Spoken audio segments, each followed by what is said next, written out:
मन की शांति की खोज। मन की शांति क्या है?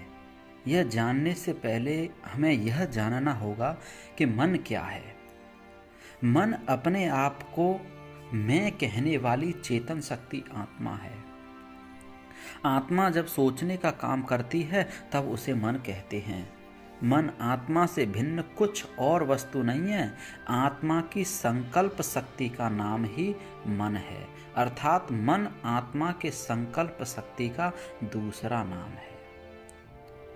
लोगों के लिए मन की शांति क्या है और वे इसे प्राप्त करने का प्रयास कैसे करते हैं, इस पर एक नज़र डालते हैं। मन की शांति के बीच में आने वाली बाधाओं पर एक नज़र, जो हमें मन की शांति प्राप्त करने से रोकती हैं।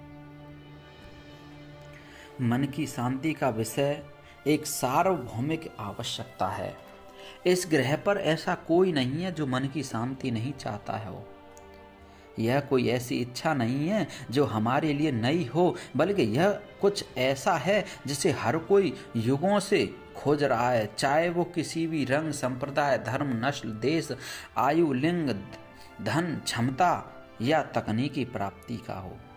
लोगों ने मन की शांति के लिए कई तरह के रास्ते अपनाए हैं।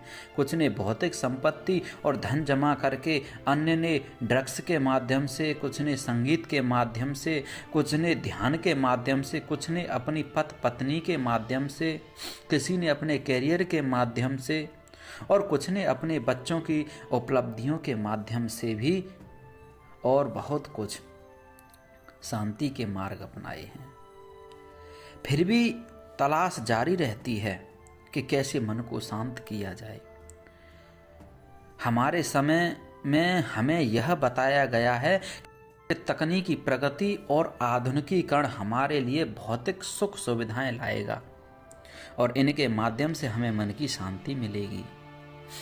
हालांकि अगर हम दुनिया के सबसे अधिक तकनीकी रूप से उन्नत और सबसे अधिक औद्योगिकृत राष्ट्र अमेरिका को देखें तो हमें देखने में आएगा, पता चलेगा कि वह सत्य नहीं है।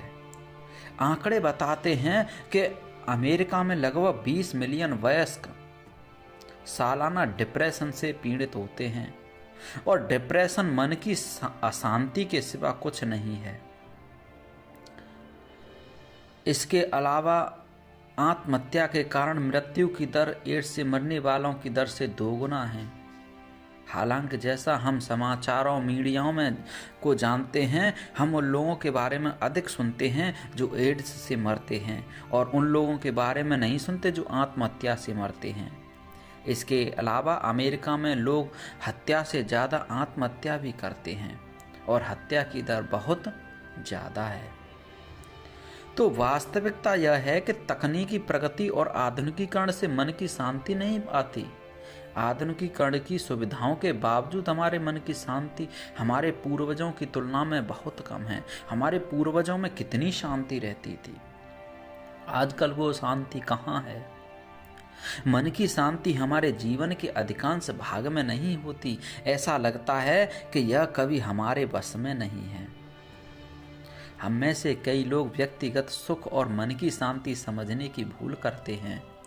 हम विभिन्न प्रकार की चीज़ों का आनंद लेते हैं, चाहे वह धन हो, यौन संबंध हो, और अलग अलग तरीके के लोग जिनका आनंद लेते हैं और उससे अपनी शांति,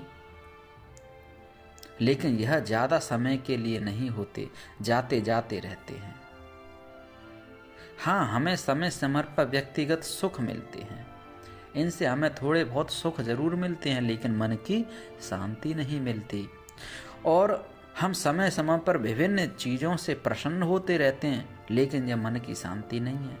मन की सच्ची शांति स्थिरता और संतोष की वह भावना है जो हमें जीवन की सभी मुश्किलों और कठिनाइयों में जीना सिखाती है। हमें यह समझने की ज़रूरत है कि मन की शांति कोई ऐसी चीज़ नहीं है जो हमारे आसपास इस दुनिया में मौजूद है, क्योंकि जब हम शब्दकोश की परिभाषा के अनुसार शांति को परिभाषित करते हैं तो इसका मतलब है युद्ध या झगड़े से मुक्ति। हमें झगड़े से मुक्त हो जाए तो उसका मतलब शांति है। ऐसा, लेकिन ऐसा नहीं होता है।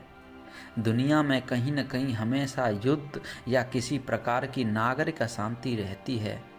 यदि हम शांति को राज्य स्तर की दृष्टि से देखें तो शांति का मतलब है अव्यवस्था से मुक्ति और सुरक्षा, लेकिन दुनिया में पूर्ण रूप से ऐसा कहीं नहीं है। यदि हम शांति को सामाजिक, पारिवारिक और काम के स्तर पर देखें तो शांति का मतलब है असहमति और तर्क वितर्क से मुक्ति। लेकिन क्या कोई ऐसा सामाजिक वातावरण है जिसमें कभी असहमति या तर्क न हो? अगर किसी जगह की बात की जाए तो हाँ, ऐसा स्थान हो सकता है जहाँ शांति हो, जैसे किसी द्वीप पर चले जाएं। लेकिन वह बाहरी शांति है। कितने दिन तक रहेगी? थोड़े बहुत समय के लिए। कभी न कभी तो उस द्वीप पर आंधी तूफान आ ही जाएगा। हमारे जीवन का यह स्वभाव है कि हमारे जीवन में कठिन परिश्रम और संघर्ष हैं, उतार चढ़ाव हैं, कठिनाइयों का समय और आराम का समय है। यह परीक्षाओं से भरा जीवन है। जीवन के परिश्रम और संघर्ष की परिस्थितियों से निपटने के लिए धैर्य एक कुंजी है। लेकिन अगर हम उस मन की शांति की बात करें जो हम ढूंढ रहे हैं, और अगर हमारे पास वह मन की शांति नहीं है, तो हम धैर्य नहीं रख सकते, क्योंकि धैर्य भी मन की शांति से ही आता है। हम परिश्रम और संघर्ष की दुनिया में रह रहे हैं, लेकिन फिर भी इस दुनिया में पर्यावरण की शांति से हम अपने मन की शांति प्राप्त कर सकते हैं। बेशक यहाँ कुछ बाधाएं हैं जो हमें शांति प्राप्त करने से रोकती हैं। इसलिए सबसे पहले हमें अपने जीवन की उन बाधाओं को पहचानना होगा जो हमें मन की शांति प्राप्त करने से रोकती हैं, और उन्हें दूर करने के लिए रणनीति बनानी होगी। बाधाएं केवल यह सोच लेने से नहीं हटेंगी कि हमें उन्हें दूर करना है, हमें इसके लिए कुछ कदम उठाने पड़ेंगे। तो हम इन बाधाओं को दूर कैसे करेंगे ताकि हमें वो मिल सके जिससे मन की शांति मिलना संभव हो? सबसे पहले हमें बाधाओं को पहचानना होगा कि हमें किस चीज से अशांति प्राप्त होती है, किससे अशांति मिलती है। हमें इनके प्रति जागरूक रहना होगा, क्योंकि हमें इन्हें पहचानेंगे नहीं तो इन्हें दूर भी नहीं कर पाएंगे। दूसरा कदम है इन बाधाओं को स्वीकार करना। उदाहरण के लिए क्रोध मन की शांति के लिए सबसे बड़ी बाधाओं में से एक है। अगर कोई व्यक्ति गुस्से में है तो उस परिस्थिति में उसे मन की शांति कैसे मिल सकती है? यह संभव नहीं है। इसलिए व्यक्ति को यह पहचानने की जरूरत है कि क्रोध मन की शांति के लिए एक बाधा है। अगर कोई व्यक्ति कहता है हाँ यह एक बाधा है लेकिन मुझे गुस्सा नहीं आता, तो ऐसा व्यक्ति गलत है। उसने उस बाधा को एक समस्या नहीं माना और वह आत्मत्याग की स्थिति में है। ऐसे में वह इस बाधा को दूर नहीं कर सकता। यदि हम जीवन में आने वाली बाधाओं को देखें तो हम उन्हें विभिन्न शीर्षकों में रख सकते हैं। जैसे किसी की व्यक्तिगत समस्याएं होती हैं, पारिवारिक मुद्दे की समस्याएं होती हैं, वित्तीय होती हैं, किसी पे धन नहीं है तो वो एक अशांति का माहौल पैदा करता है। किसी पर काम का दबाव होता है तो किसी को आध्यात्मिक भ्रम पैदा हो जाता है।